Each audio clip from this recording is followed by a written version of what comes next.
Gunting sa ngalan ng Panginoon natin, paghari kanyang angkin.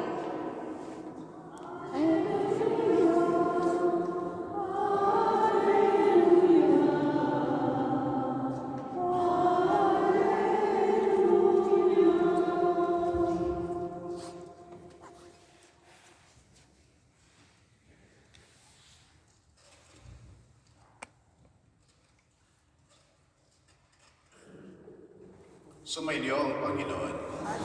Glory. Ang mabuting balita ng Panginoon ayon kay San Mateo. Papuri sa iyo, Panginoon.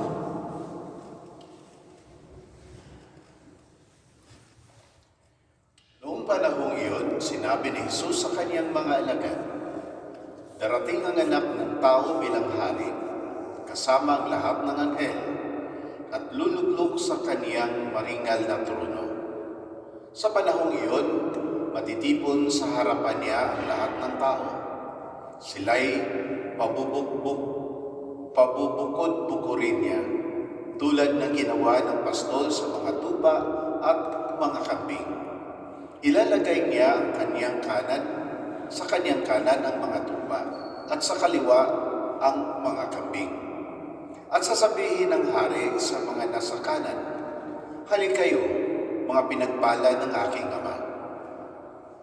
Pumasok na kayo at manirahan sa kahariang inihanda para sa inyo mula pa nang likhain ang sanlibutan. Sapagkat ako'y nagutom at inyong pinakain, nauhaw at inyong pinainom. Ako'y isang dayuhan at inyong pinatuloy. Ako'y walang may suot at inyong pinaramtan, at nagkasakit at inyong dinalaw. Ako'y nabilanggo at inyong pinuntahan." Sasagot ang mga matuwid, "Panginoon, kailan po namin kayo nakitang nagutom at aming pinakain o nauhaw at aming pinainom? Kailan po kayo naging dayuhan at aming pinatuloy o kaya'y walang maisuot at aming pinaramtan? At kailan po namin kayo nakitang may sakit o nasa bilangguan at aming dinalaw?" Sasabihin ng hari, "Sinasabi ko sa inyo, nang gawin ninyo ito sa pinakahamak sa mga kapatid, kung ito ay sa akin ninyo ginagawa." At sasabihin naman niya sa mga nasa kaliwa, "Lumayo kayo sa akin, mga sinumpa. Kayo'y pasaapoy na di mamamatay, na inihanda para sa Diablo at sa kanyang mga kampon. Sapagkat ako'y nagutom at hindi ninyo pinakain, nauhaw at hindi ninyo pinainom. Ako'y naging isang dayuhan at hindi ninyo pinatuloy. Ako'y nawalan ng masuot at hindi ninyo pinaramhatan. Ako'y may sakit at nasa bilangguan at hindi ako dinalaw." At sasagot din sila, "Panginoon, kailan po namin kayo nakitang nagutom, nauhaw, naging dayuhan, nawalan ng maisuot, may sakit o nasa bilangguan at hindi namin kayo pinaglingkuran?" At sinabi sa kanila ng hari, "Sinabi ko sa inyo, nang pagkaitan ninyo ng tulong ang pinakahabag ng iba ito, ako ang inyong pinagkaitan. Itataboy ang mga ito sa kaparusahang walang hanggan. Ngunit ang mga matuwid ay tatanggap ng buhay na walang hanggan." Mga kapatid, ang mabuting balita ng Panginoon. Pinupuri ka namin, Panginoong Jesucristo.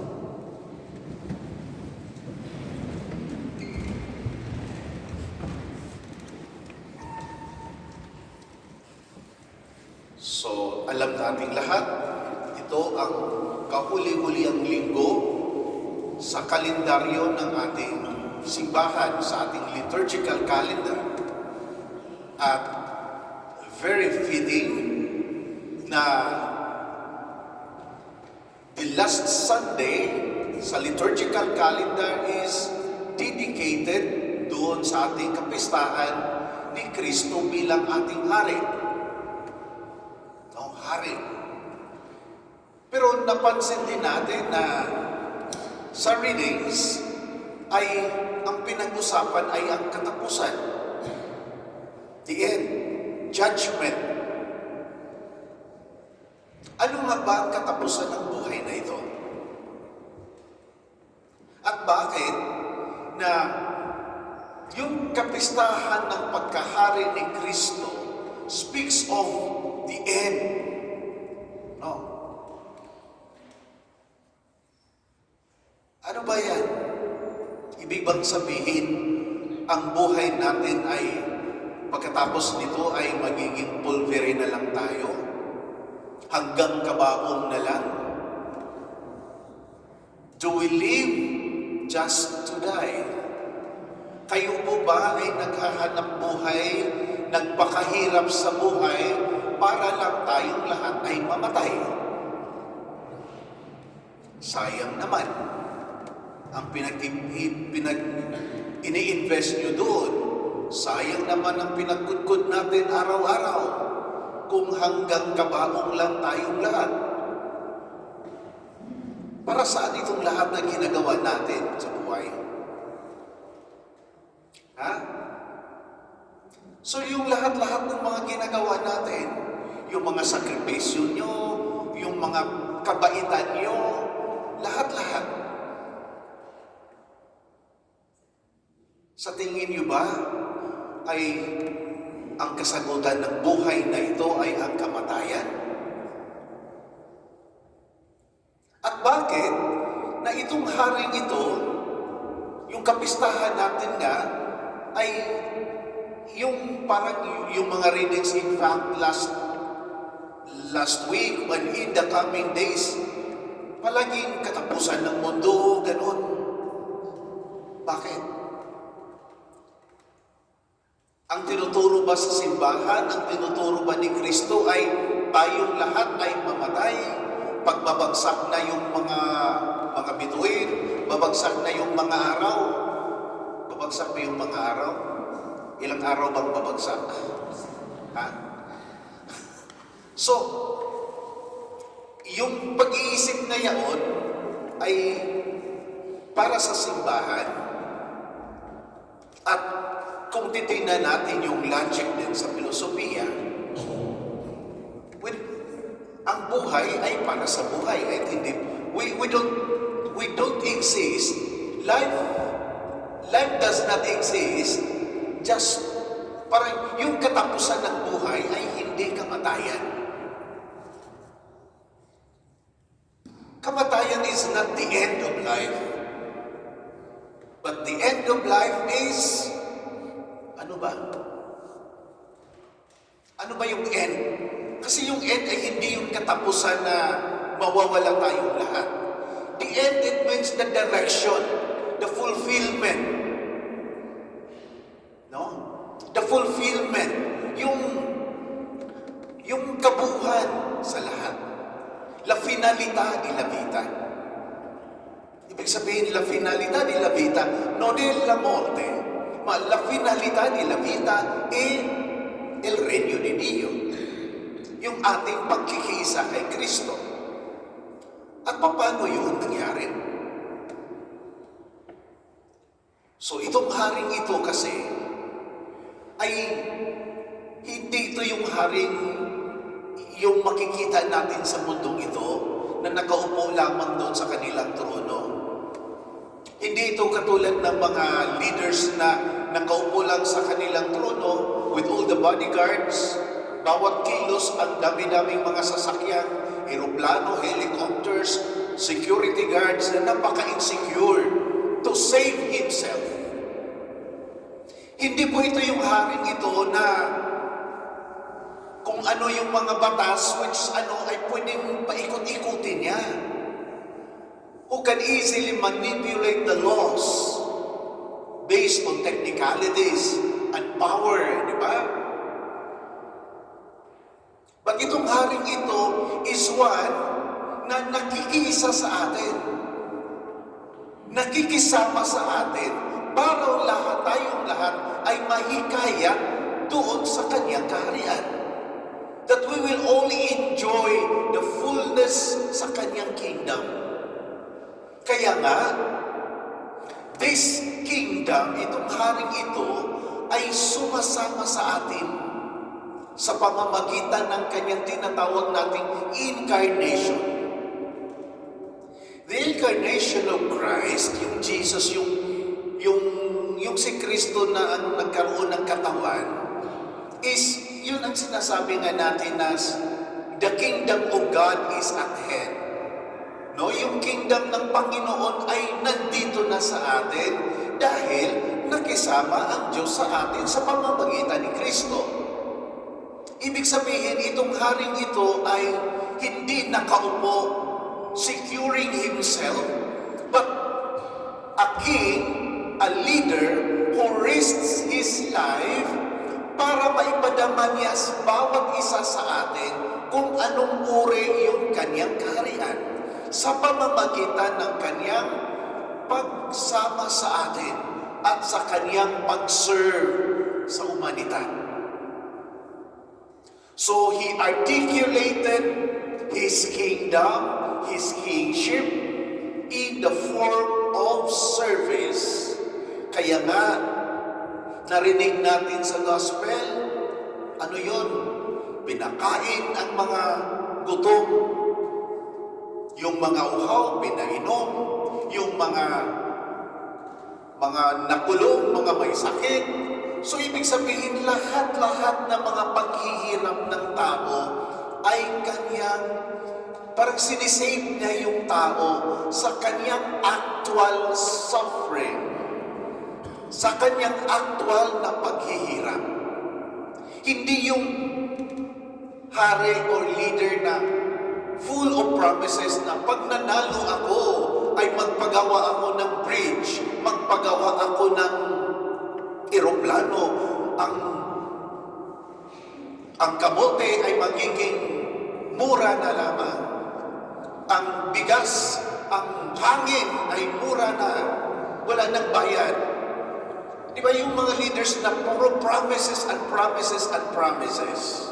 But itong haring ito ay hindi lamang nagpa-promise sa atin na pag namatay kayong lahat ng mga mababait ay makatanggap kayo ng gantimpala. Kasi mismo sa kanyang buhay bilang isang tao sa pamamagitan ni Kristo ay pinadaman niya. Hindi niya sinisave yung kanyang sarili. But he risked his life. Binigay niya yung kanyang mismong buhay. Hindi siya natakot na patayin. Yung leaders natin, ilang milyones at bilyones ay tagalagang kasi dapat ma-secure niyo ako. Iba security. Yung budget nga ay dapat confidential to kasi para sa security natin. Pero itong haring ito, si Kristo, ay ibinuhos niya yung kanyang dugo at korpo para tayong lahat sa ating buhay sa mundong ito ay madama natin yung kanyang pagmamahal. Dahil ang kanyang batas ay hindi yung batas na paikot-ikot, na technicalities lamang. Ang dami-daming mga inosenteng tao na condemn dahil sa technicalities. Kasi ang power ba naman, ang pera ba naman, madaling yung mag-manipulate sa katotohanan. Hindi lahat ng nakulong mga makasalanan at hindi yung lahat na paikot-ikot lang dyan sa mga eroplano, mga SUV naglalakad dyan ay inosente. Yung iba, sa simbahan pa nga. So, kasi nga, ang batas ng tao ay madaling ma-manipulate, madaling paglaruan sa may mga kapangyarihan, sa mga may pera. But itong batas ni Kristo ng ating Haring Diyos ay isa lang lamang Yung atin, ang dami-dami nating batas. Constitution na, ano ba naman ang batas ng hari natin? Pagmamahalan lamang. As simple as that. Isang batas lamang. Mahalin natin ang ating kapwa. Kaya nga, binanggit itong lahat.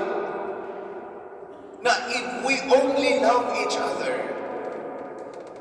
pati yung mga kalaban natin, pati yung mga taksil sa atin, pati yung ayaw na magmahal sa atin, mahalin natin sila, we can surely win them. Kapito, kaya nga, mahalin nyo na yung mga nagmamarites at magmamariso sa inyo. Subukan nyo at maging malaya kayo. Si Evero. So, ayan mga kapatid, ayan, no?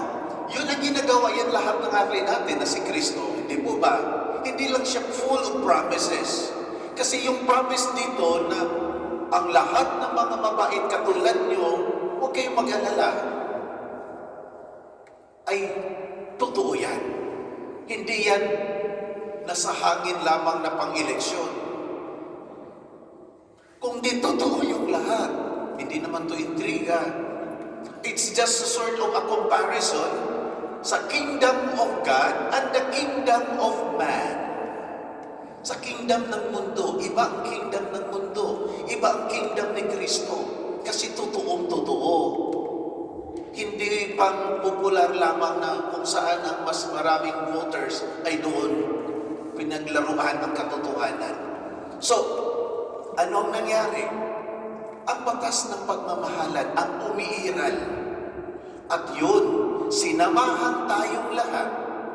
Hindi tayo iniwan ng ating hari. Sinamahan tayong lahat sa ating paghihirap. Sa kanyang paghihirap, nakikiisa siya sa atin. Sa ating paghihirap. Mismo sa ating kamatayan, nakikiisa at nakikisama siya sa pamamagitan ng kanyang kamatayan. At lalong-lalo na, ang purpose niya noon ay para tayong lahat ay mabuhay. Hindi lamang mabuhay dito, but mabuhay sa walang hanggan. Kaya nga, He won over the power of death and rose from the dead. Kaya nga, we have something to hope for. At yung esperansa natin ay may objective basis. No? May basihan yung ating esperansa na someday tayong lahat din ay mabuhay ng maginhawa kasama yung ating hari. Dahil yung hari natin ay haring totoo na nagbibigay ng kanyang buhay para tayong lahat ay magkaroon ng buhay na walang hanggan. So mga kapatid, patuloy tayo sa ating kamino. Patuloy tayo sa ating paglalakbay. Dahil yung hari natin ay hindi talaga tayo pababayaan. Kontinuan lang. Kahit naghihirap na tayo, kahit mga may utang kayo, kahit may mga problema kayo, mga may sakit kayo, patuloy lamang. Dahil hindi siya nag-aabandona sa atin. At mapadama natin yun sa pamamagitan ng ating pagmamahalan.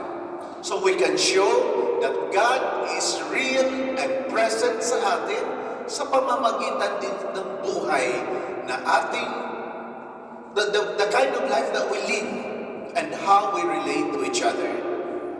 So, alamin natin sa storya ng ating pananampalataya that Christians and Christ followers were known by people by the way they love each other. So sana tayong lahat ay makilala ng mga Kristiyano dahil sa ating pagmamahalan sa bawat isa.